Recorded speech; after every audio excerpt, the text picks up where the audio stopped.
dijo Yahvé. Así no hay los ojos hinchados.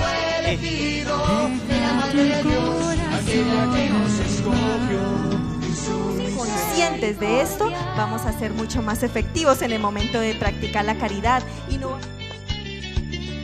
Segunda trampa.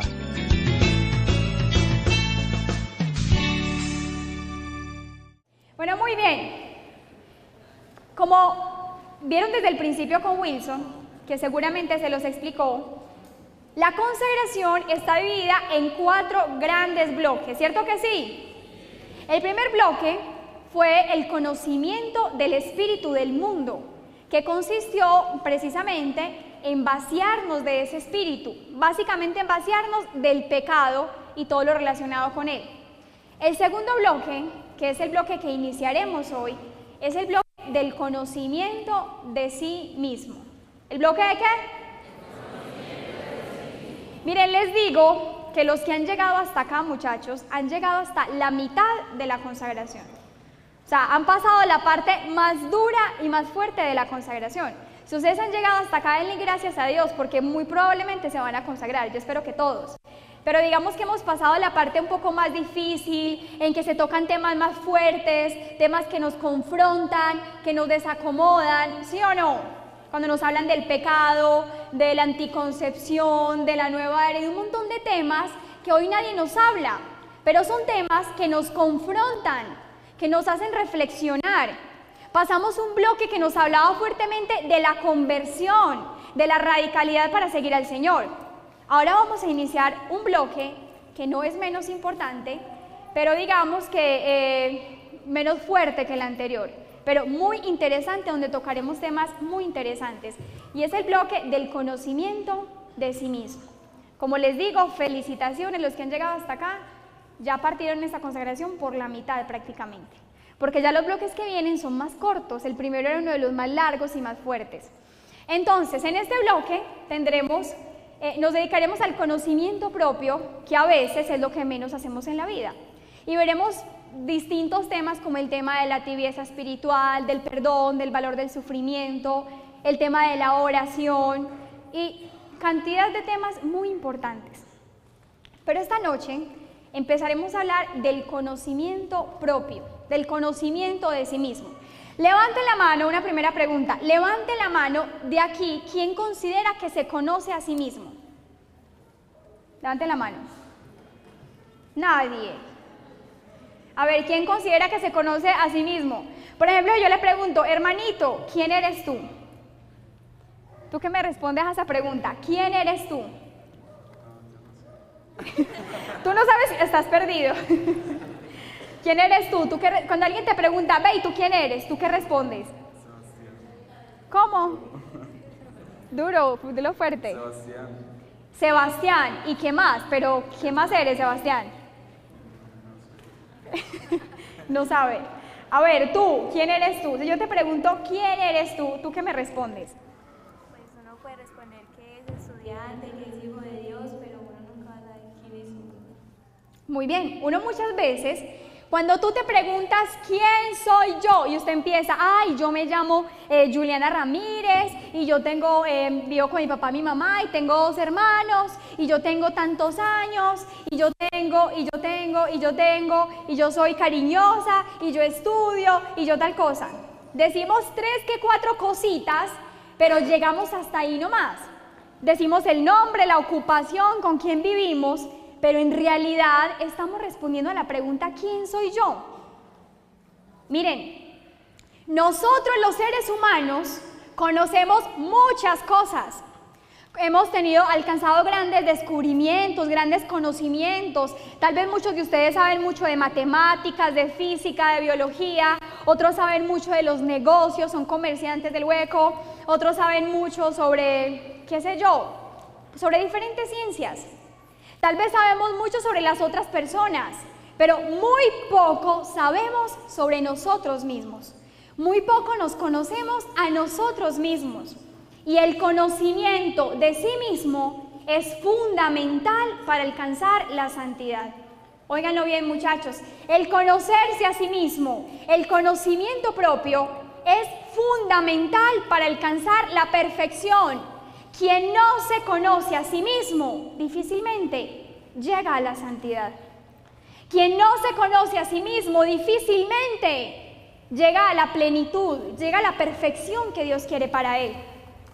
Nosotros conocemos mucho a las otras personas, bueno, y eso que hasta más o menos, y nos aplicamos en el conocimiento de otras personas y de ciencias y de artes y de cosas, pero hay un conocimiento que tenemos muy descuidado. Como decía un escritor por ahí, hemos conquistado el espacio exterior, pero no hemos conquistado nuestro espacio interior, nuestro adentro. ¿Quién como Dios? Nadie. ¿Y después de Dios? Nadie como María. Miren, los santos fueron personas que se conocieron profundamente a sí mismas. ¿Saben por qué? Porque entre más se acerca la persona a Dios, Dios más la ilumina y le permite verse a sí mismo. ¿Cómo así? Miren, cuando uno lee la vida de los santos, por ejemplo, uno ve que los santos, entre más santos son, uno dice, entre más santos son, ellos se creen más miserables. Y uno lee un San Francisco, un Padre Pío, una Santa Teresa, el santo que usted lea, usted ve que son unos resantazos. Pero ellos se consideran lo peor, los peores pecadores del mundo, se consideran lo más malo del mundo. Y uno dice, ¿pero por qué? ¿Por qué se consideran así? Sabiendo que uno sabe que son tan santos, que son tan puros, tan orantes, tan virtuosos. Y hay una respuesta.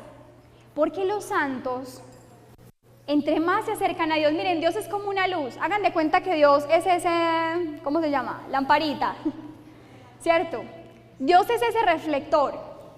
¿Qué pasa si yo estoy lejos de ese reflector y estoy en oscuridad? No voy a ver nada, no me voy a ver a mí mismo. Pero ¿qué pasa a medida que yo me voy acercando a ese reflector? ¿Qué pasa? Ese reflector me va iluminando, me va dando la luz y eso hace que yo me vaya viendo más a mí misma. Y entre más me acerco, con más claridad me voy a ver.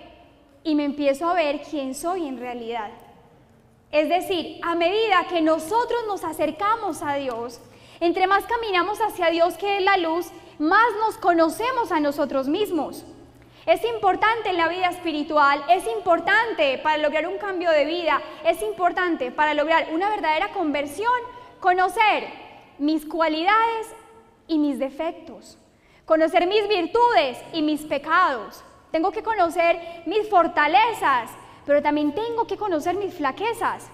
Porque si yo no me conozco a mí mismo, corro dos riesgos, dos grandes peligros. Un primer peligro, el peligro de creerme muy bueno, de creerme muy santo, de creer, no, es que yo ya soy convertido, yo ya rezo el rosario, voy a misa los domingos, no, yo ya estoy al otro lado, soy ya santo, mejor dicho, me acerco a la imagen de San José y le digo, bájese de ahí que me toca a mí, pues. Entonces, uno se cree muy bueno. Cuando uno no se conoce a sí mismo, corre el riesgo de creerse muy bueno, de creerse muy virtuoso, de caer en presunción, de creerse mejor que los demás, de creer que ya no tengo nada que cambiar.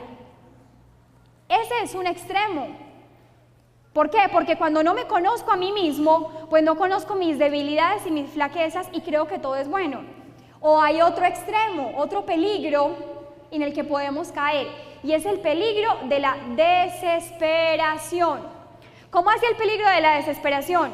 Cuando yo no me conozco a mí mismo, cuando yo no conozco las virtudes, las cualidades, las bondades que tengo, la gracia que hay en mí, entonces yo empiezo a creer que todo en mí es pecado, que soy un pecador, que no tengo nada bueno. ¿Y qué pasa?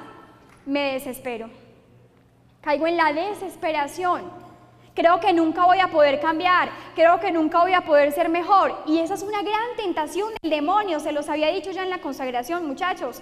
Una de las grandes tentaciones del demonio, y sobre todo en este momento de la consagración, es a veces hacernos creer que tú no puedes cambiar, hacernos creer que somos los peores, hacernos creer que nunca vamos a ser capaces con ese vicio o con ese pecado o con esa atadura. ¿Les ha pasado? ¿Sí o no? Eso le pasa a uno en la vida espiritual y sobre todo cuando está iniciando la consagración. El demonio nos quiere desesperar. Te dice, no hermano, usted no va a ser capaz de cambiar usted no va a ser capaz de dejar el alcohol. Usted no va a ser capaz de dejar de ser tan chismosa y malgeniada. Usted no va a ser capaz, y en fin. Y el demonio te hace creer que tú eres un pecador sin remedio. Y no, señores, ese es otro extremo que hay que evitar con el conocimiento de sí mismo. Yo tengo que reconocer en mí lo que Dios me ha dado de bueno, de bondadoso, de virtuoso, las gracias que hay en mí. ¿Para qué? Para darle gracias a Dios, para alabarlo por eso, nunca para enorgullecerme.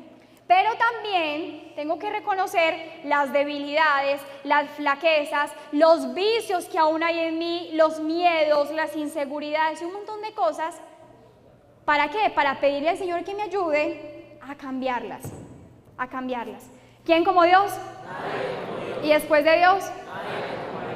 Miren, el conocimiento de sí mismo es muy importante para la vida espiritual porque trae varios frutos. Digamos que trae 4 grandes frutos y se los voy a decir. El primer gran fruto que trae el conocimiento de sí mismo, el conocimiento propio, es un gran amor a Dios. Un gran amor a Dios. ¿Por qué un gran amor a Dios? Porque cuando yo me empiezo a conocer a mí mismo y yo veo por un lado todo lo bueno que Dios ha hecho por mí, todas las gracias que me ha regalado, todos los dones, las capacidades naturales, ves que Dios me dio inteligencia, Dios me dio belleza física, Dios me dio una agilidad o una destreza física, Dios me dio el don de cantar, Dios me dio el don de escribir, en fin. Dios me dio tales virtudes, ser una persona pura, una persona honesta, honrada. Cuando yo conozco eso en mí, ¿eso a qué me lleva? A darle gracias a Dios, a amarlo y decirle, Señor, gracias porque eres tan bondadoso conmigo. Gracias, Señor, por todo lo que me has dado, ¿cierto que sí? Eso por un lado, pero también por el otro lado, cuando yo conozco mis miserias, cuando yo veo que yo soy una persona débil de voluntad, que la vive embarrando, una persona que ha sido infiel a Dios, llena de un montón de defectos que todavía veo en mí, también eso me lleva a amar a Dios. ¿Por qué? ¿Eso nos lleva a amar a Dios o no? ¿Por qué? Porque pensamos en su misericordia.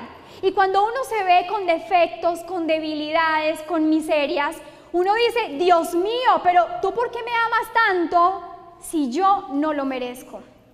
¿Tú por qué me amas tanto si yo no soy digno? ¿Tú por qué me amas tanto si yo no tengo nada bueno en mí? Tú me das un amor gratuito. ¿Eso nos lleva a qué? A amar a Dios. A amar a Dios. Entonces, por un lado, nuestras cosas buenas nos llevan a amarlo porque vemos su bondad, cómo ha sido hermoso con nosotros. Y por otro lado, conocer nuestras debilidades también nos lleva a amarlo porque vemos su misericordia y su bondad, de cómo todo un Dios se puede fijar en una criaturita tan pequeña, tan pobre y tan débil y amarla hasta el extremo. ¿Quién como Dios? ¿Y después de Dios? Esperen, yo pasteleo que se me olvidó el otro. Dice, bueno, otra cosa muy importante, el conocimiento de sí mismo, cuando nos aprendemos a conocer a nosotros, hay otro fruto muy importante y es que nos enseña a desconfiar en nosotros y a confiar en Dios. A desconfiar en nosotros y a confiar en Dios. Miren, el Evangelio, la Sagrada Escritura lo dice, maldito el hombre que pone su confianza en el hombre. Maldito el hombre que pone su confianza en el hombre. Miren qué fuerte es la palabra de Dios. Es decir, malditos somos nosotros cuando ponemos nuestra confianza en nosotros mismos, cuando creemos que nosotros podemos hacerlo todo, cuando creemos que no necesitamos de Dios, que no necesitamos de la oración, cuando creemos que por nuestras capacidades humanas podemos lograr todo lo que necesitamos.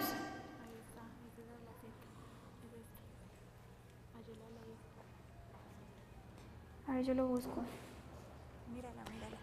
Muchas gracias. Jeremías 17:5. El Señor dice, maldito aquel que aparta de mí su corazón, que pone su confianza en los hombres y en ellos busca apoyo.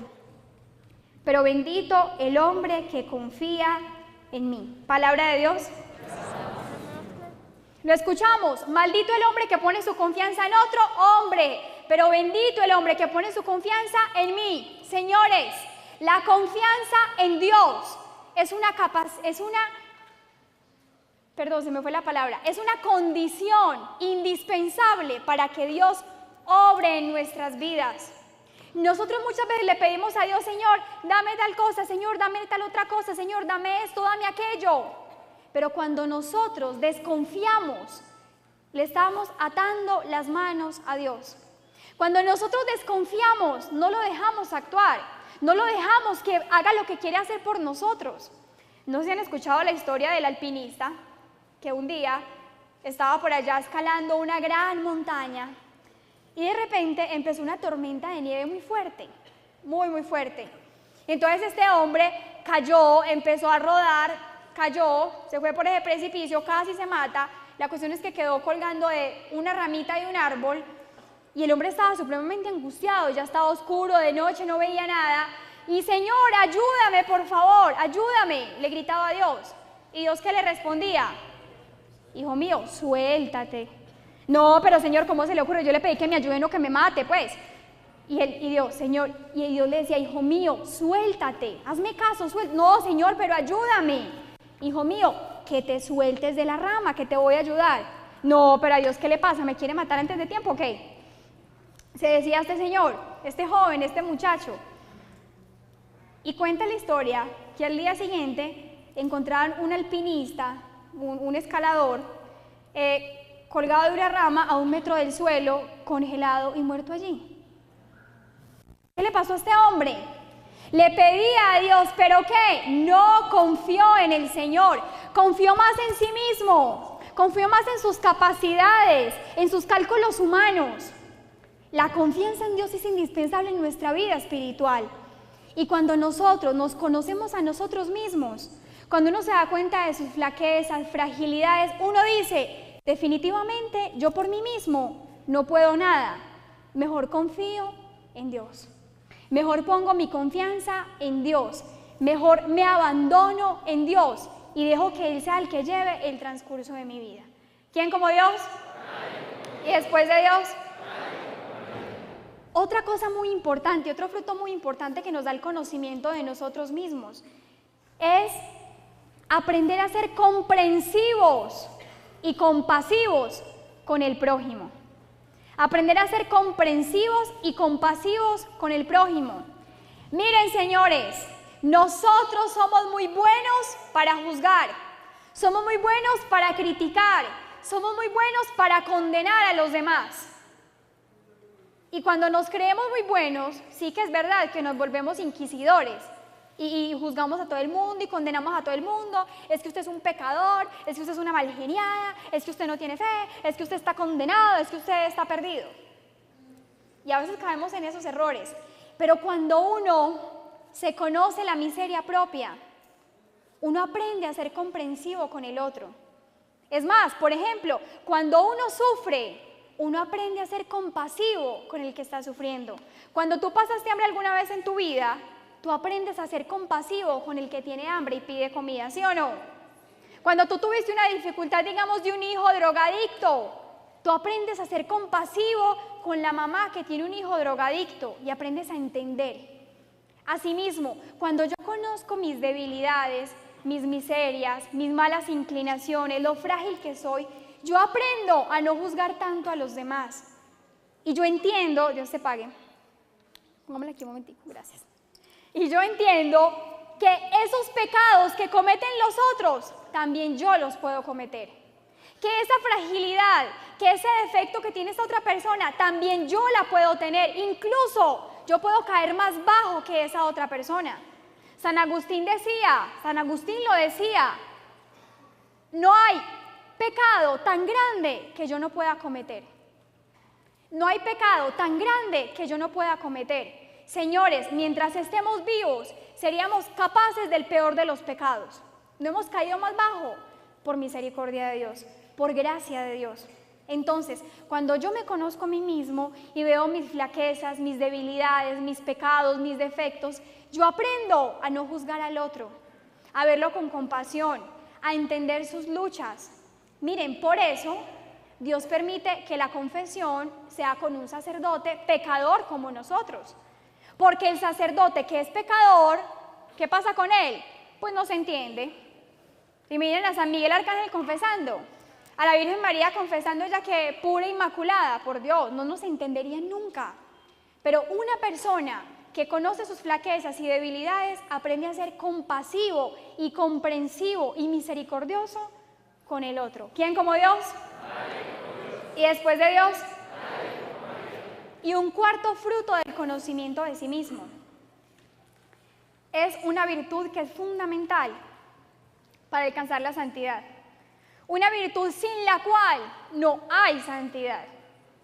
Y es la virtud de la humildad.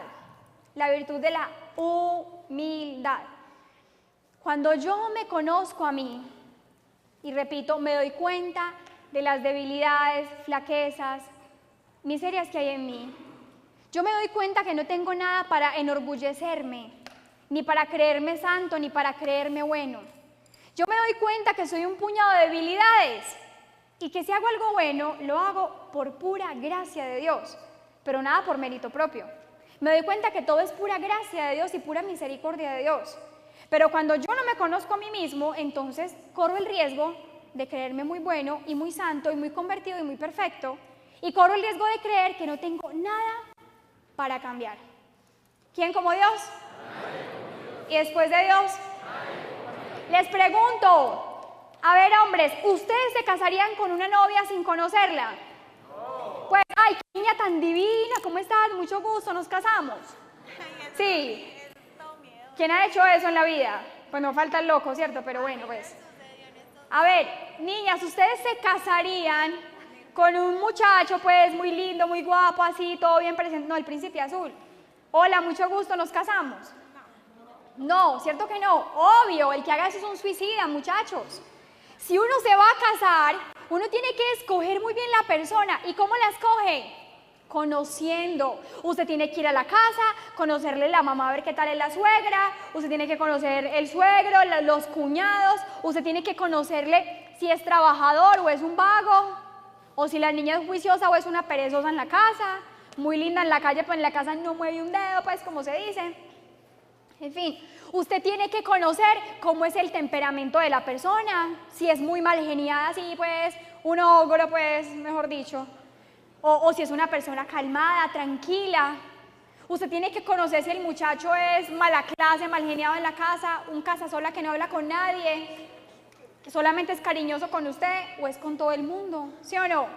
Uno para casarse y elegir una persona para toda la vida, muchachos, tiene que conocer muy bien, tiene que examinar a la persona, sus vicios, sus cualidades, qué hace, cómo se comporta con su familia, cómo se comporta con sus amigos.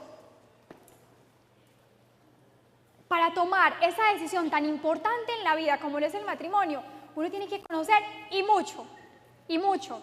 ¿Y uno cómo conoce? Estando con la persona, hablando, dialogando, en fin. Porque si tú no conoces bien, luego te sale un tapado. Pues, sí, o sea, se convirtió. Y hay mucha gente que dice, después de casados, esta no fue la persona con la que yo me casé. ¿Han escuchado eso? Muchísimo. Muchas mujeres que le dicen a uno, después de tanto tiempo me di cuenta que ese hombre del que me había enamorado no existía. O me di cuenta que esa mujer de la que me enamoré no existía, era un tapado, un paquete chileno, pues, o qué sé yo. O sea, no era lo que me mostraba. Entonces, miren, ¿para qué les pongo ese ejemplo? Así como nosotros somos exhaustivos y como debemos ser exhaustivos en el conocimiento de una persona que voy a elegir para vivir con ella el resto de mi vida, asimismo es importantísimo conocerme a mí mismo. Porque voy a convivir, pues, conmigo mismo el resto de mi vida, el resto de mi vida. Y así como yo elijo una esposa o un esposo y lo tengo que conocer bien, porque esa persona me va a llevar al cielo o a la perdición. De igual manera, tenemos que conocernos a nosotros mismos, porque o eso nos va a llevar al cielo o a la perdición. Asimismo, tenemos que ser estrictos en ese examinarnos y evaluarnos cada día para saber quiénes somos, a qué le debo trabajar, qué debo cambiar, qué debo mejorar y qué cualidades tengo para utilizarlas bien, para ponerlas al servicio de los demás y para potenciarlas. ¿Quién como Dios? ¿Y después de Dios? Muy bien. Pero entonces, para hablar del conocimiento de sí mismo, tenemos que hablar, digamos, de dos aspectos. Uno, hablar del conocimiento de sí mismo en general, el conocimiento del hombre como tal. ¿Quién es el hombre? ¿Quién es el hombre? Y luego vamos a ver unas particularidades que debemos conocer de nosotros mismos. Miren, de mí mismo, como hombre, yo tengo que saber cuál es mi origen, de dónde vengo, quién soy, o sea, quién es el hombre y cuál es el fin del hombre. Yo tengo que saber sobre el hombre, de dónde viene el hombre, cuál es su origen, quién es el hombre y para dónde va el hombre, con qué fin fue creado. Entonces, lo primero, hay que responder, ¿cuál es el origen del hombre? ¿Cuál es el origen del ser humano? Es decir, mío, ¿cuál es el origen? Dios. Dice el libro del Génesis, en el capítulo 2, cuando narra la historia de la creación, dice, Dios creó al hombre a su imagen y semejanza. Dios creó al hombre a su imagen y semejanza. Es decir, lo primero que tengo que saber sobre mí mismo es que soy una criatura de Dios. Es que fui creado por Dios. Que yo no me di la vida a mí mismo, que no soy producto de una simple evolución, que sí pudo haber habido evolución, pero sin negar que Dios nos creó como el primer principio de esa evolución. Dios es mi creador y que soy creado a imagen y semejanza de Dios. Eso lo tengo que tener muy claro. Es decir, yo no soy un ser común y corriente. Yo soy un ser especial, porque soy un ser que salí de las manos de Dios. Y de Dios salí y a Dios debo volver. Eso tengo que tenerlo muy claro sobre mí. Otra cosa que debo saber, segundo, ¿quién es el hombre? El hombre, lo dice el Catecismo de la Iglesia Católica, es una unidad sustancial de cuerpo y alma. Es decir, el hombre es un ser espiritual, es un ser corporal y espiritual. Entonces, ¿quién soy yo? Primero, soy una criatura de Dios. Y más que una criatura, soy un hijo de Dios, que salí de la mano de Dios, que soy creado por Dios. Y eso me da una dignidad altísima, me da una dignidad grandísima por encima de todas las demás criaturas. Y eso exige que yo sea respetado, que yo sea valorado, que yo sea cuidado y que yo mismo me deba respetar, cuidar y valorar. Entonces, ¿quién soy? Soy un ser corporal y espiritual, es decir, tengo un cuerpo, pero no soy solo cuerpo, no soy solo materia, sino que también tengo un alma espiritual. Tengo un alma que es eterna, un alma que debo salvar, un alma que fue creada para el cielo, un alma que fue creada para volver a Dios. Eso tengo que tenerlo muy claro. Porque hoy, señores, miren, hoy el mundo, la sociedad de hoy, ve al hombre simplemente como un animal más. Como un animal más entre muchas especies. Y por eso, en nombre de esa concepción, se permite el aborto, la eutanasia y un montón de atentados contra la vida. Porque hoy se está viendo al hombre como una especie más entre la creación, como un animal más del montón. Y se ha olvidado esa dignidad de hijos de Dios. Al mundo se le ha olvidado que somos seres espirituales, que tenemos un alma, que somos seres racionales. Y por eso, muchachos, el hombre hoy es la especie menos protegida. Hay países como Estados Unidos en los que te multan y hasta pagas cárcel si atentas contra determinada especie que está en vía de extinción. Pero alguien aborta y es totalmente permitido. Eso no es muy absurdo y contradictorio. Eso es una cosa totalmente absurda. ¿Y por qué pasa eso? Porque se ha olvidado la dimensión espiritual del hombre. Porque hemos reducido al hombre a una criatura más, a un animalito más del montón. Y no, señores, Lo primero que tenemos que saber es que nosotros somos unos seres espirituales, creados por Dios, que somos hijos de Dios. Cuando a ti te pregunten quién eres tú, la mejor respuesta que tú puedes dar es: yo soy un hijo de Dios. Yo soy una creación de Dios. Yo soy creado a imagen y semejanza de Dios. Esa es la mejor respuesta que podríamos dar. ¿Quién como Dios? Miren, y nosotros, al tener un alma espiritual, nos diferenciamos de los demás seres porque podemos pensar, porque podemos razonar, porque podemos crear, porque podemos tomar decisiones. Les pongo un ejemplo muy claro. Hagan de cuenta un perrito. Los perritos se mueven simplemente por instintos. Tienen instintos, pasiones, sentimientos, sí. Pero ellos no tienen un entendimiento y una voluntad como la nuestra, porque no tienen un alma espiritual como la nuestra. Pero resulta que un perrito entra en calor. Creo que son las perritas las que entran en calor, ¿cierto? Entonces, ella entra en calor, que es por época, ¿cierto? Entonces, se atraviesa por ahí un perrito. Entonces, ella está en calor. Ella no se va a detener a pensar: ay, no, es que voy a guardar la castidad. Es que la castidad es tan bonita. No, es que de pronto quedo embarazada y no se puede. No, es que tengo que ser fiel a mi pareja, en fin. No, es que voy a ofrecer este sacrificio.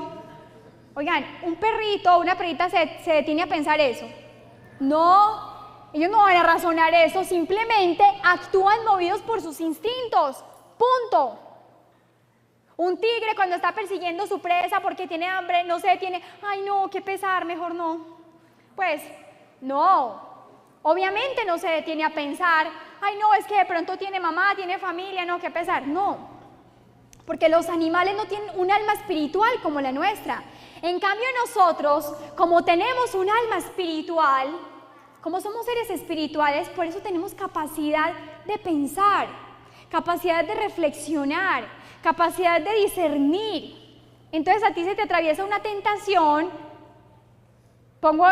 digamos, tú eres casado y se te atraviesa una muchacha muy bonita que se te ofrece, pues, en fin, la oportunidad perfecta, y tú, como eres un ser espiritual, como el Señor te dotó de un alma, como tienes entendimiento y voluntad, tú puedes decir: no, es que no voy a ofender a Dios, punto. No, es que no voy a ofender a mi esposa. No, es que voy a respetar a mis hijos. No, es que no me conviene, es que de pronto me pega una enfermedad. Es que, en fin, tú te puedes sentar a pensar, a razonar, a discernir, y tú puedes decir: aunque mi instinto me incline a hacerlo, no lo voy a hacer. ¿Por qué podemos hacer eso? Porque somos seres espirituales. Porque nosotros no somos unos animalitos que nos movemos simplemente por instinto, muchachos.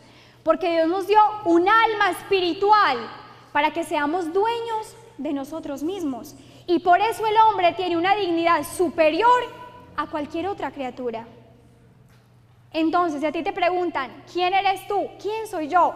Yo soy un hijo de Dios, una criatura de Dios, creado a su imagen y semejanza, un ser con naturaleza espiritual, con capacidad de pensar, con capacidad de decidir. Y hay otra característica muy importante en el ser humano, y es que el ser humano es un ser libre. Oigan eso, el ser humano es un ser libre. Cuando Dios crea al hombre, lo crea con libertad. Ay, perdón, mi amor. ¿Cuál es la prueba de ello? El mismo pecado. ¿Por qué Adán y Eva pecaron? Porque Dios los hizo libres. Dios no creó robots, pues Dios no nos programó desde el inicio, programarnos para hacer 100 rosarios al día, 200 venias, en fin, no. Ni nos programó para que le amáramos todo el tiempo. El Señor, Dios, nos dio un gran regalo a nosotros como seres humanos, el regalo de la libertad. El regalo de poder decidir, de poder escoger: o escojo a Dios o me voy para otro lugar. Pero nos dio esa libertad. Miren, el misterio de la libertad es algo grandísimo en el ser humano. Dios se nos pone como una opción más en nuestro camino. Y nosotros decidimos si escogemos a Dios o lo rechazamos. ¿Cierto que sí? ¿A quién de ustedes lo trajeron obligado a esta consagración? ¿Quién de ustedes se convirtió por obligación? ¿Quién de ustedes se va a consagrar porque lo amenazaron? A ver, levante la mano. Pues si está aquí por eso, salga corriendo de una vez. Porque no, tenemos libertad. Dios nos hizo libres. Prueba de ello también es el mal que Dios permite en el mundo. Muchas personas se preguntan, ¿por qué Dios permite el mal en el mundo? Si Dios es tan bueno, ¿por qué permite que una persona viole, por ejemplo, a un niño? Esa pregunta me lo hacía una persona en un retiro, creo que fue. Me decía, si Dios es tan bueno, ¿por qué permitió que mi papá me violara cuando era chiquita? Óigalo pues. Si Dios es un padre que me ama tanto, ¿por qué permitió que mi papá me violara cuando yo tenía 5 años? ¿Usted qué le responde a ella? Esa pregunta me la hizo una mujer en un retiro espiritual, no hace mucho. Si Dios es tan bueno, si Dios es un padre, si Dios me ama tanto, ¿por qué permitió que me violaran? Yo le dije, mira, la respuesta es sencilla. Porque existe algo que se llama libertad. El misterio de la libertad humana. Dios te hizo libre. Dios a tu papá lo hizo libre. Dios no juega con nosotros como con un ajedrez. Miren, tal es así la prueba, que así como Dios permitió que tu papá te violara, así permite que tú vayas y forniques con alguien, o así Dios permite que tú no vayas a misa un domingo, o así Dios permite que tú cometas pecados. Porque Dios no está metiéndose en la voluntad del hombre y, este va a pecar, no, venga, cójalo para allí. No, Dios nos deja que pequemos si queremos pecar. ¿Por qué? Porque nos hizo libres. Porque Él no está moviéndonos como fichitas de ajedrez, jugando con nosotros a toda hora. Porque nos dio una libertad y respeta esa libertad, aunque a veces, lamentablemente, esa libertad la utilicemos para el mal, para elegir cosas malas. Pero Dios nos hizo libres y el hombre debe ser capaz de utilizar bien ese don precioso que el Señor le regaló. ¿Quién como Dios? ¿Y después de Dios? Bueno, pero ¿cuál es el fin del hombre? ¿Cuál es la misión que tiene el hombre? Dice el Catecismo de la Iglesia Católica que el hombre fue creado para conocer, amar y servir a Dios. ¿Para qué fuimos creados? Para conocer, amar y servir a Dios. Ese es el objetivo, la meta para la que fue creado el hombre. Miren, nosotros no fuimos creados para sacar un título en la universidad. Tú no fuiste creado para ser un empresario exitoso. Tú no fuiste creada para ser una mamá realizada. ¿Eso hace parte de la vida? Sí, hace parte de la vida. Pero tú fuiste creada y tú fuiste creado para conocer, amar y servir a Dios. Y el hombre se realiza y encuentra su plenitud solo en la medida en que cumple ese fin para el que fue creado. Lo decía San Agustín, muchachos, nos hiciste para ti, Señor, y nuestro corazón estará inquieto hasta que descanse en ti. El hombre de hoy, y nosotros muchas veces engañados, creemos que fuimos creados para acumular riquezas. Entonces trabajamos toda la vida, entonces uno sueña, no, mejor dicho, me voy a comprar una motico. Se compra la moto, no, ya quiero un Renault 4. Se compró el Renault 4, no, ya quiero una camioneta. La camioneta, no, ya quiero tal carro último modelo. Y nos dedicamos la vida a acumular riquezas y creemos que nacimos para hacernos ricos y resulta que cuando somos ricos no estamos contentos y no estamos satisfechos. ¿Por qué? Porque no fuimos creados para las riquezas, aunque podamos tener riquezas. O creemos que fuimos creados simplemente para divertirnos, para pasarla bien. Y resulta que nos divertimos, la pasamos bien, vamos a fiestas, en fin, pero sigue habiendo un vacío en nosotros. ¿Por qué? Porque lo decía San Agustín, nos hiciste para ti, Señor, y nuestro corazón estará inquieto hasta que descanse en ti. ¿Para qué fuimos creados? Para conocer, amar y servir a Dios. Y para amar a los demás, para entregarnos a los demás. Y solo, señores, solo en la medida en que nosotros amamos, podemos ser felices. Solo en la vida en que entregamos la vida y la gastamos por los demás, podemos ser felices. El hombre no fue creado para ser un egoísta y para pensar solo en sí mismo. No hay persona más desdichada que la que simplemente vive para sí misma, para procurarse gustos, placeres, lujos. No hay persona más desdichada que aquella que no tiene a quién amar, a quién entregarse, a quién darse, a quién donarse. Nosotros fuimos creados para el amor, para dejarnos amar por Dios y para amar. Hoy visitaba a una señora en el hospital, una mujer de unos 45 años.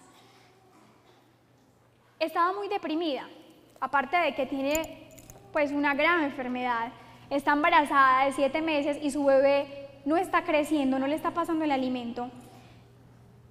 Y entonces me senté a hablar con ella y empezamos a hablar y ella me decía, toda mi vida ha sido un desastre, porque yo nunca he sido amada.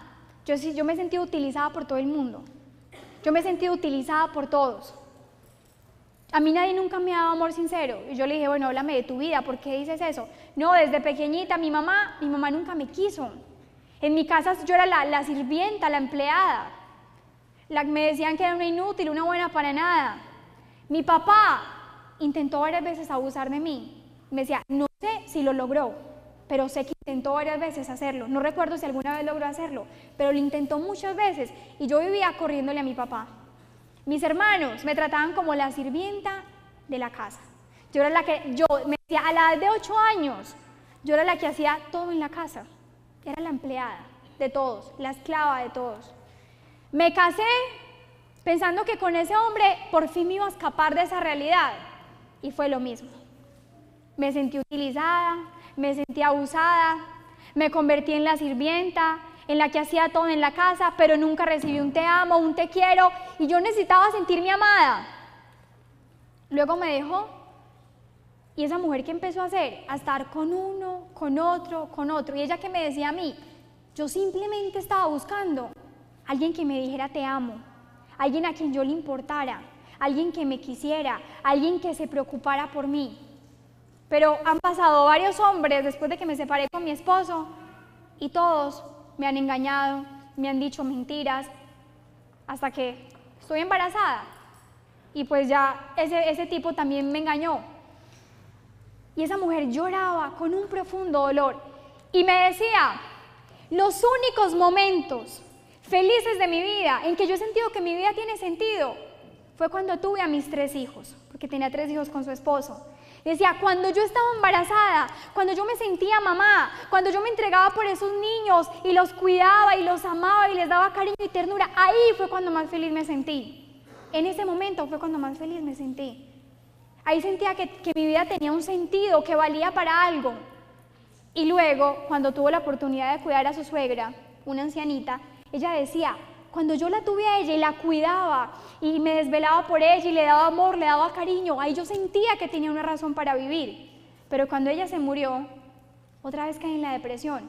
Cuando mis hijos crecieron y se fueron por su lado, otra vez llegó la tristeza a mi vida. Y yo escuchaba a esta mujer y la conclusión a la que llegaba es esta misma que nos dice hoy, que nosotros fuimos creados para amar, que fuimos creados para dejarnos amar por Dios y que solo en la medida en que nosotros amemos, señores, solo en la medida en que nos entreguemos, en que sirvamos a los demás, en que tengamos personas para alegrarles la vida, para darles vida, solo en esa medida seremos felices y nos realizaremos como seres humanos, porque para eso fuimos creados. No fuimos creados para títulos humanos, fuimos creados para el amor. Aunque todo lo demás puede venir por añadidura. ¿Quién como Dios? ¿Y después de Dios? ¿Para qué fue creado el hombre? Aparte de conocer, amar y servir a Dios. Para un fin. ¿Cuál es el fin del hombre? El cielo. El cielo. Fuimos creados para el cielo. Fuimos creados para el cielo. Nosotros, los cristianos, sabemos que esta vida es una vida pasajera, que es una vida de un momentico, transitoria, pero que la vida comienza verdaderamente en el cielo, en la vida eterna. Dios creó al hombre para el cielo. Miren una cosa importante. Cuando Dios creó al hombre, Dios no le dijo, mira, o sea, te pongo dos caminos, o te vas para el cielo o te vas para el infierno. No, Dios no le puso dos opciones y dos caminos enfrente al ser humano. Dios le puso el camino del cielo. Él siempre ha querido para el hombre el cielo, la felicidad eterna, el gozar de su presencia y de su amor. ¿Qué es el infierno? No es una opción que Dios le dio al hombre. El infierno es la negación del hombre a adquirir ese cielo. Es la negación del proyecto que Dios tenía para mí, que era el cielo. Porque Dios nos creó para el cielo y quiere que todos nos salvemos y que todos lleguemos a la comunión con Él y a la vida eterna. ¿Quién como Dios? ¿Y después de Dios? Entonces, en conclusión de esta parte, ¿quién es el hombre? Primero, es una criatura, ¿cierto? Una criatura de Dios. Segundo, es creado a imagen y semejanza de Dios. Tercero, el hombre es un hijo de Dios. Es un hijo de Dios. No es una criatura común y corriente como las demás. Es el hijo, el que está por encima de toda la otra creación. Cuarto, el hombre es un ser espiritual. Obviamente un ser corporal, con un cuerpo, pero también con un espíritu, ¿cierto? Que tiene inteligencia, voluntad, que tiene libertad. Quinto, el hombre, ¿para qué fin fue creado? Para conocer, amar y servir a Dios. Y conociendo, amando y sirviendo a Dios, el hombre llega al cielo. Entonces, si yo le pregunto, bueno, ¿quién eres tú? ¿Tú qué me vas a decir? Soy un hijo de Dios, soy una criatura suya, soy creado a su imagen y semejanza. Fui creado para amar, para conocer y servir a Dios. Soy un ser espiritual que soy llamado a llegar al cielo. ¿Ya tenemos algo que responder, sí o no? ¿Quién como Dios? ¿Y después de Dios? ¿Me las tapas, por favor? Ahora sí voy a tomar agüita, qué pena.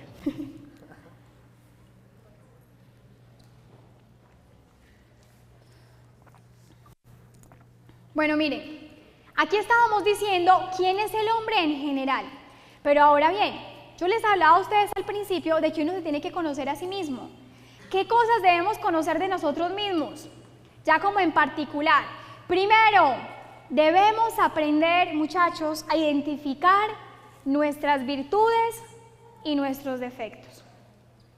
Debemos aprender a identificar nuestras virtudes, y nuestros vicios, virtudes y vicios. Tú debes empezar a examinarte a ti mismo. Ya conoces un montón de cosas, ya sabes que eres un hijo de Dios, en fin, pero en lo particular también debes empezar a conocer cuáles son tus virtudes y cuáles son tus vicios. ¿Qué es una virtud? Es un hábito bueno. ¿Y qué es un hábito? A ver, ¿qué es un hábito? ¿Alguien sabe?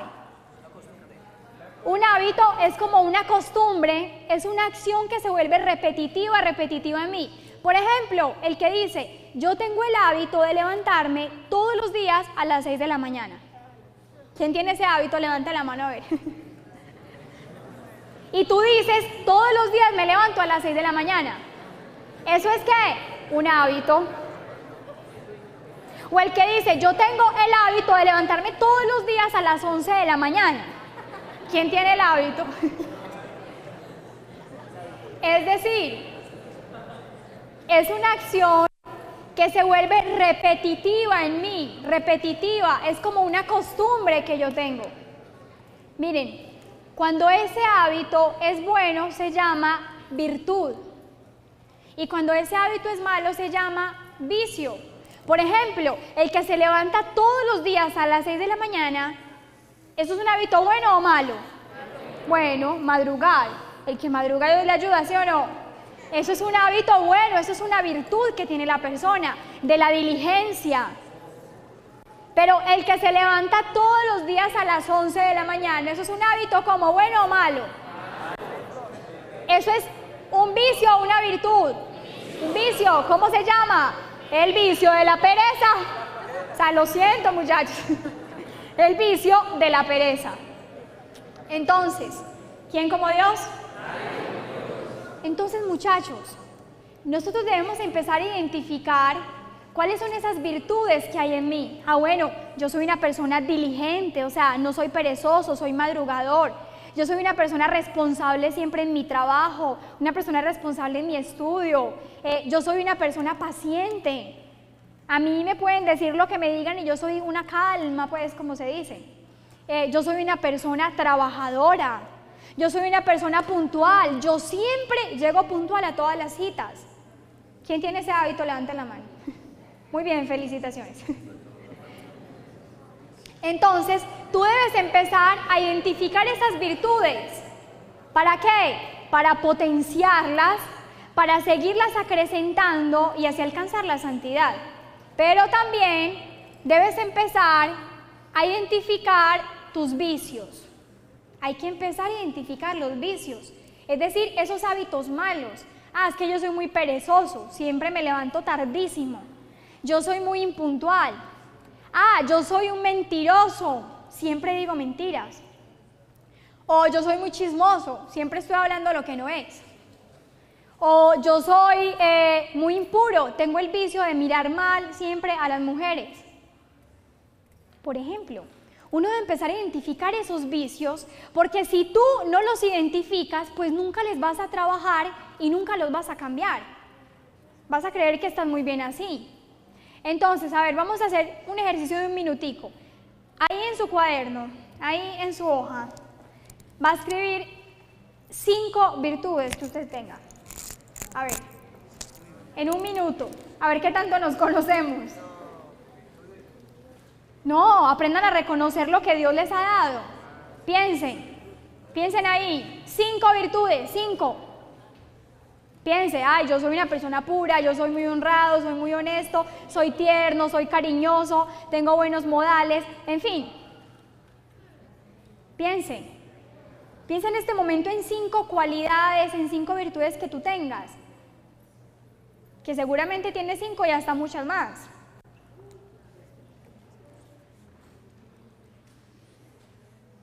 Y piensen también a la vez en los vicios. Digamos 5 vicios. No, yo soy muy perezoso, soy muy mal geniado, soy muy desobediente, siempre soy impuntual, soy muy mentiroso, soy muy lenguisuelto, pues, medio chismoso. Soy impuro, soy desobediente, soy grosero con las personas, soy mala clase, amargado, o soy egoísta, poco servicial. Miren, todo eso tenemos que empezar a pensarlo, a reflexionarlo. ¿Cómo soy yo? Porque si yo no me pregunto por esas cosas que están mal en mí, ¿cuándo las voy a cambiar? Le hago una pregunta. Si usted en su empresa no hace el inventario, ¿qué le pasa? ¿Qué le pasa? Se quiebra. ¿Usted para qué hace el inventario? Pues para darse cuenta que sí esté funcionando la cosa, para darse cuenta que si estén habiendo ganancias, o para darse cuenta si hay pérdidas. Y si usted no hace el inventario, cuando usted menos piense, se quebró y no va a progresar en su empresa. Eso mismo pasa con la empresa, que es la vida espiritual. Tenemos que estar haciendo, entre comillas, un inventario, es decir, un examen de conciencia. Tengo que mirar en qué voy muy bien, en qué he ganado, en qué he crecido, pero también qué fugas tengo todavía, qué flaquezas tengo que le tengo que trabajar más fuerte. Tengo que identificar todo eso. ¿Quién como Dios? Y después de Dios. También es importante, muchachos, que empecemos a identificar nuestro temperamento y nuestro carácter. Nuestro temperamento y nuestro carácter. Y empezar a moldearlo. Miren, les voy a leer una cosa muy interesante. Resulta que existen 4 clases de temperamentos. 4 clases de esto no es un horóscopo ni nada parecido para que no crean, sino que es algo psicológico, pues es algo serio. Y dice que existen 4 clases de temperamentos.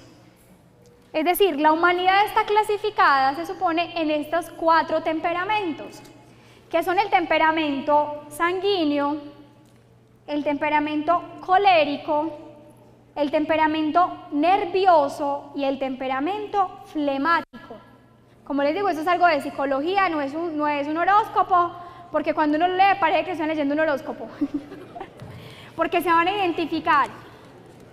Les voy a leer un pedacitico de cada uno, y cada uno de ustedes, escúchenme, les voy a leer un pedacito de cada uno y ustedes se van a tratar de identificar, listo, y van a decir, uy, yo encholo en ese, uy, me están describiendo en aquel, uy, yo tengo esto, yo tengo aquello, porque es importante conocer nuestro temperamento para saber potenciarlo.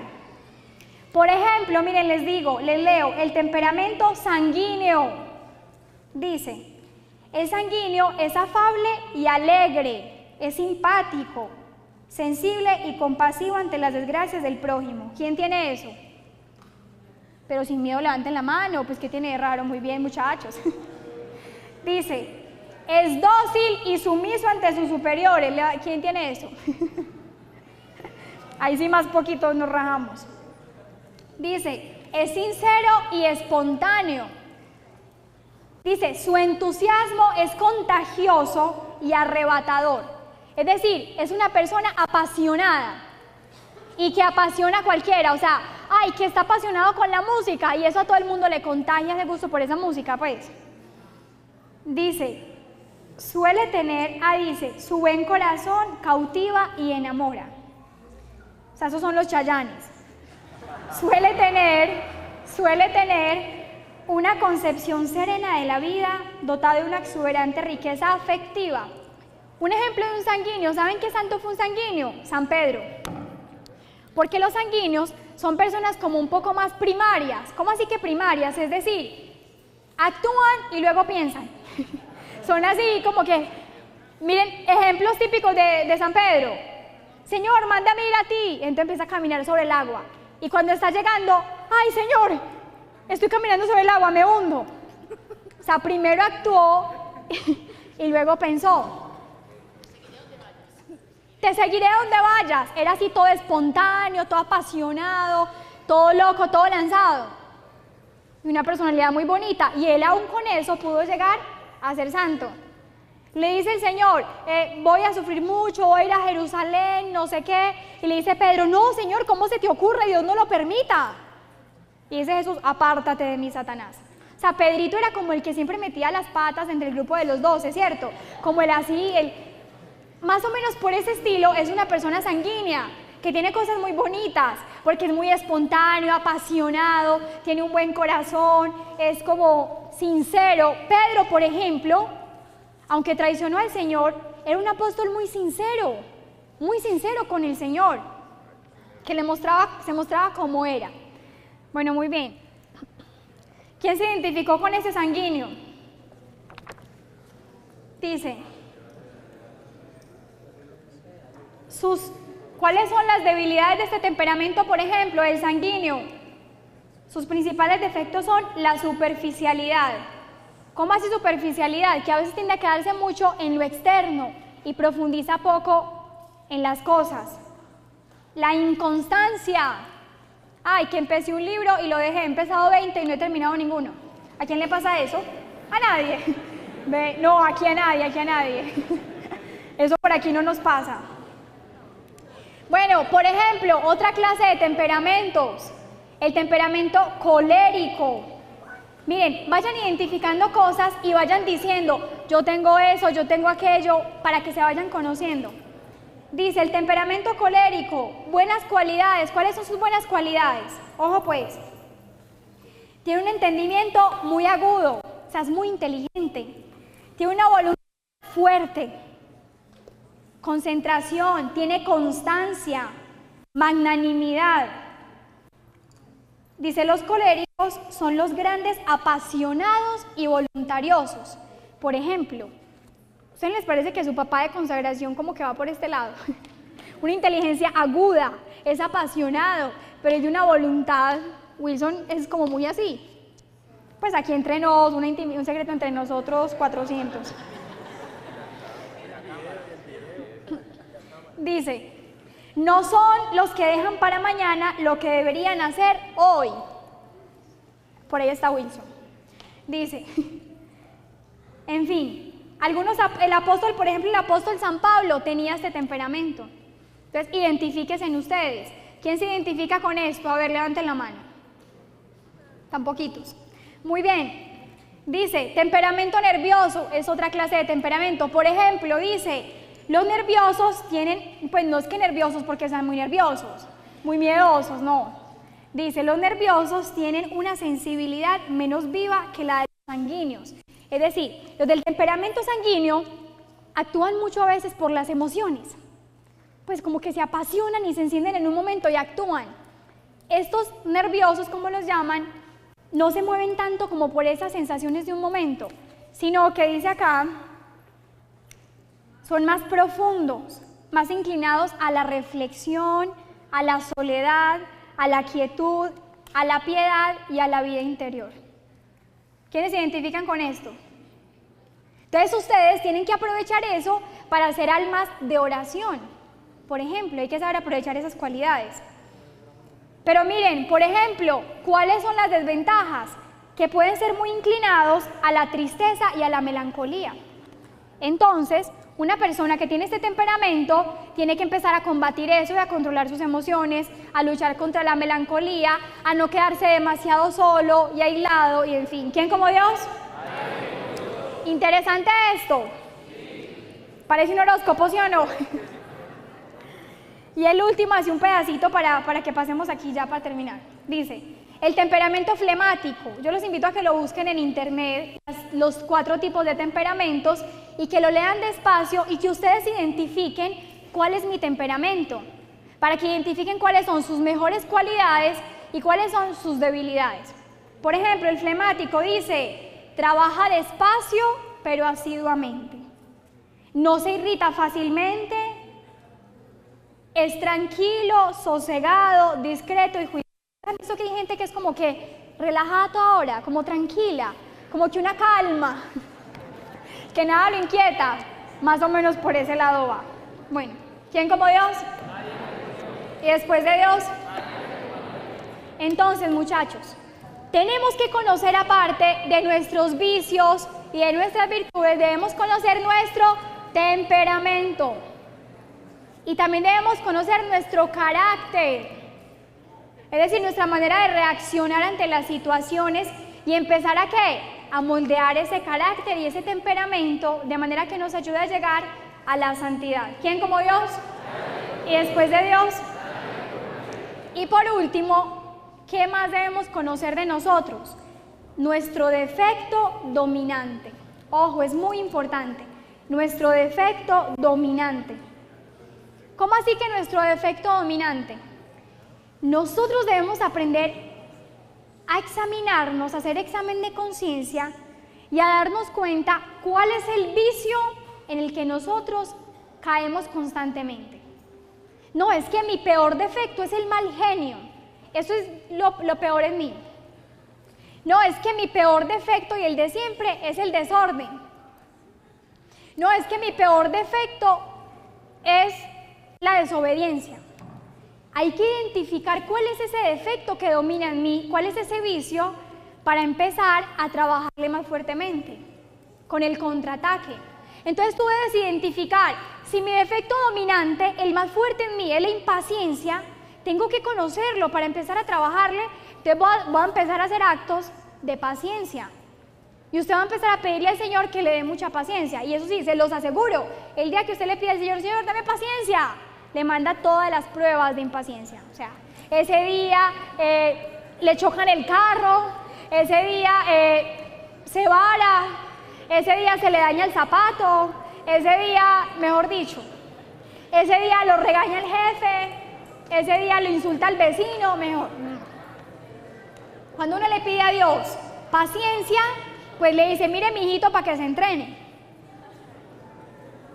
O que usted le pide a Dios orden, usted le pide a Dios humildad, Señor, dame humildad. Ese día lo humillan, lo tratan mal. En fin, el Señor le empieza a regalar actos para que usted se ejercite, ¿cierto? Pero es muy importante, muchachos, aprender a identificar cuál es ese defecto que domina en mí para que tú empieces a contraatacar, a hacer actos opuestos a ese defecto. ¿Quién como Dios? Y después de Dios. Miren, decía San Francisco de Sales que si nosotros en la vida identificáramos nuestros defectos y empezáramos a trabajar, por ejemplo, un defecto por año, que nos demoraremos hasta el final de la vida para santificarnos, pero de que llegamos, llegamos. Pero en fin, dice que si uno empezara a identificar sus defectos y a trabajar a cada defecto durante un año, al final de nuestra vida seríamos santos. Al final de nuestra vida seríamos santos. Pero si no identificamos esos defectos y dejamos pasar así como así, no, yo rezo y ya. Si no empezamos a identificar esas flaquezas, ¿cómo las vamos a combatir? Si yo no sé que tengo una enfermedad, pues ¿cómo la voy a combatir? Me va a matar la enfermedad. Eso mismo pasa con los vicios y los defectos. Por eso es tan importante conocerlos. ¿Quién como Dios? Y después de Dios. Entonces, ya lo último, y que nos quede esto muy claro, ¿cuáles son los medios para conocerse a sí mismo? Bueno, Juliana, pero yo ¿cómo me aprendo a conocer a mí? ¿Cómo me aprendo a conocer? Primer gran medio, la oración. La oración y reflexión. Es decir, tú en la oración le debes pedir al Señor que te dé luces. Señor, ilumíname para conocer en qué estoy fallando y también para conocer lo bueno que tú me has regalado. Cuando uno ora y se acerca a Dios, pues más gracia y luz recibe del Espíritu Santo para aprender a mirar hacia su propio interior. Y una persona que ora y que ora constantemente empieza a conocerse a sí mismo y a saber quién es, y empieza a trabajarle a eso que le debe trabajar. ¿Quién como Dios? Un segundo medio muy eficaz, y que esa va a ser la práctica que vamos a dejar hoy, ahorita se las digo bien, el examen de conciencia. El examen de conciencia diario, muchachos, diario. ¿Cómo se hace el examen de conciencia? ¿Cuándo se hace el examen de conciencia? Miren, uno debe hacer todos los días, debe hacer examen de conciencia antes de acostarse. Usted en su camita, antes de acostarse, se da la bendición, pide el Espíritu Santo y empieza a revisar su día y dice, bueno, ¿en qué faltas caí hoy? ¿Qué faltas cometí hoy? ¿Qué pecados cometí hoy? Uy, no, fui grosero con mi mamá, traté mal a un empleado, fui antipático con tal persona, fui súper desordenado, tuve muchas miradas impuras, malos deseos, vi lo que no debía ver, ¿cierto? Usted empieza a pedirle al Espíritu Santo y empieza a evaluar su día. ¿En qué faltas cayó durante el día? ¿Qué pecados cometió durante el día? Y usted ahí empieza a conocerse, porque si usted empieza a hacerlo todos los días, usted se va a dar cuenta, por ejemplo, durante toda esta semana, todos los días caí en este vicio. Todos los días caí en la impaciencia. Uy, o sea que yo soy muy impaciente, tengo que trabajar la impaciencia. Uy, durante todos los días caí en miradas impuras. Fue madre, o sea que estoy mal en la pureza, tengo que trabajarle esa parte, porque estoy mal por ahí. Todos los días fui supremamente desordenado. ¿Me hago entender? Entonces miren qué importante. Todas las noches uno debe examinar su conciencia. ¿En qué fallé hoy? ¿Qué cosas hice mal? Falté a la caridad. Y así uno va identificando cuáles son los pecados en los que uno va cayendo repetitivamente. Y esos pecados en los que uno cae más frecuentemente son los primeros a los que hay que empezar a trabajarle y a luchar contra ellos. ¿Quién como Dios? Y después de Dios, un tercer medio para conocerse a sí mismo. Un tercer medio para conocerse a sí mismo es la lectura espiritual. Es muy importante. La lectura, por ejemplo, de la vida de los santos. La lectura de libros como El combate espiritual, de Lorenzo Scupoli. La Filotea. La historia de un alma, de Santa Teresita. La imitación de Cristo. Son libros, obras espirituales que mientras uno las va leyendo, le enseñan a conocerse a uno mismo. Porque uno empieza a verse en ese libro como en un espejo. Y le empieza a mostrar un montón de fallas, de debilidades que uno todavía tiene. Por eso es muy importante, señores, la lectura espiritual. Ojalá que ustedes tengan un libro de un santo o un libro como El combate espiritual, La imitación de Cristo, y que todos los días lean por lo menos 10 minuticos. Es sumamente provechoso para el alma, sumamente provechoso. Le da fervor al alma y le ayuda a la persona a conocerse a sí misma. Y un cuarto y último medio para conocerse a sí mismo, la dirección espiritual. Tener un sabio director espiritual. ¿Cómo hace un director espiritual?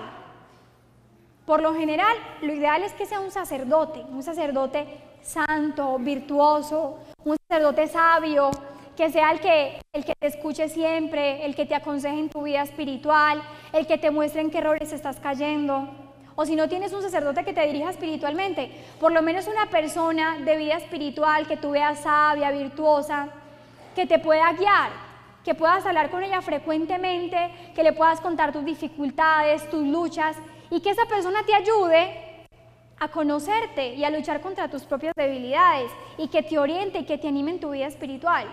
Es muy importante, ojalá todos tuviéramos un director espiritual o por lo menos un acompañante espiritual, un sacerdote, una religiosa o un laico, pero que sean personas de virtud y personas sabias que nos ayuden a ser mejores cada día. ¿Quién como Dios? Amén. ¿Y después de Dios? Amén. Muy bien, entonces, ¿cuál es la práctica de esta lección? Tomen nota, muchachos, la tarea.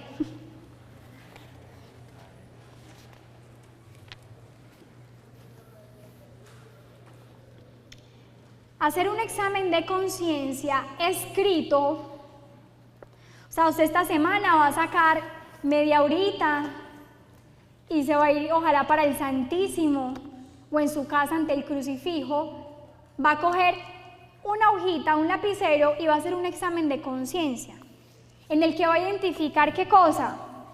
Sus virtudes, sus vicios,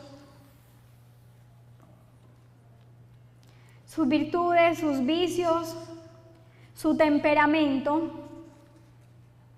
y el defecto dominante. Entonces en esa hojita vas a empezar, le pide luz al Espíritu Santo y vas a empezar a identificar, bueno, mis virtudes son estas. Todas las que tengas, si son 100, escriba 100. Mis defectos, mis vicios son esta otra chorrera. Mi carácter, mi temperamento es así.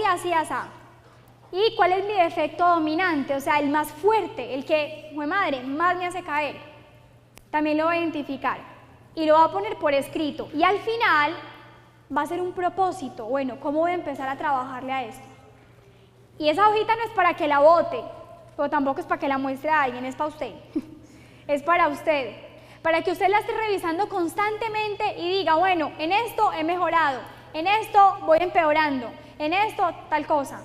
O sea, es para que empecemos a trabajarle a nuestra alma y realmente a progresar en el camino de la santidad. ¿Quién como Dios? Amén. ¿Y después de Dios? Amén. ¿Para dónde vamos? Bueno, vamos a hacer la oración final. Vamos a ponernos de rodillas.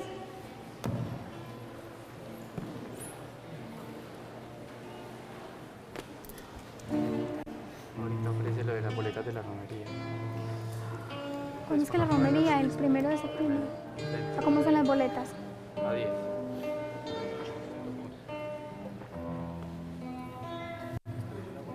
En el nombre del Padre, y del Hijo, y del Espíritu Santo. Amén. Bendito, alabado y adorado seas Jesús en el santísimo sacramento del altar. Sea para siempre bendito, alabado y adorado.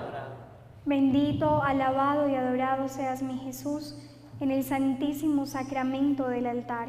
Sea para siempre bendito, alabado. Bendito, alabado y adorado seas Jesús en el santísimo sacramento del altar. Sea para siempre bendito, alabado. Mi Jesús sacramentado, mi dulce amor y mi consuelo. Yo les pido que en este momento hagamos una oración personal, cada uno desde su corazón. Que tal vez durante este día hemos tenido muchas ocupaciones, hemos estado en medio de mucho ruido, de muchas carreras, de muchas prisas, de mucho estrés. Y antes de irnos a dormir, te pido que le hables al Señor desde tu corazón. Él está aquí, en el sagrario, realmente presente, y Él te escucha en este momento. Dale gracias por este día, entrégale lo que le quieras entregar y pídele lo que necesites pedirle. También dile que lo amas, que te abandonas en Él, que sea un pequeño momento de encuentro y de intimidad con el Señor.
Gracias, Señor, por esta noche. Te alabamos, te bendecimos, te glorificamos, te damos gracias. Te amamos, Señor. Danos la gracia de conocerte cada día más, de amarte cada día más y de servirte, Señor. Danos la gracia, Señor, de conocernos a nosotros mismos, de saber quiénes somos, para qué fuimos creados, para no malgastar nuestra vida, para no destruirla, para no utilizarla en la que no es, Señor, sino para haciendo tu voluntad, para que haciendo tu voluntad podamos llegar al cielo y alcanzar la felicidad que tanto anhelamos.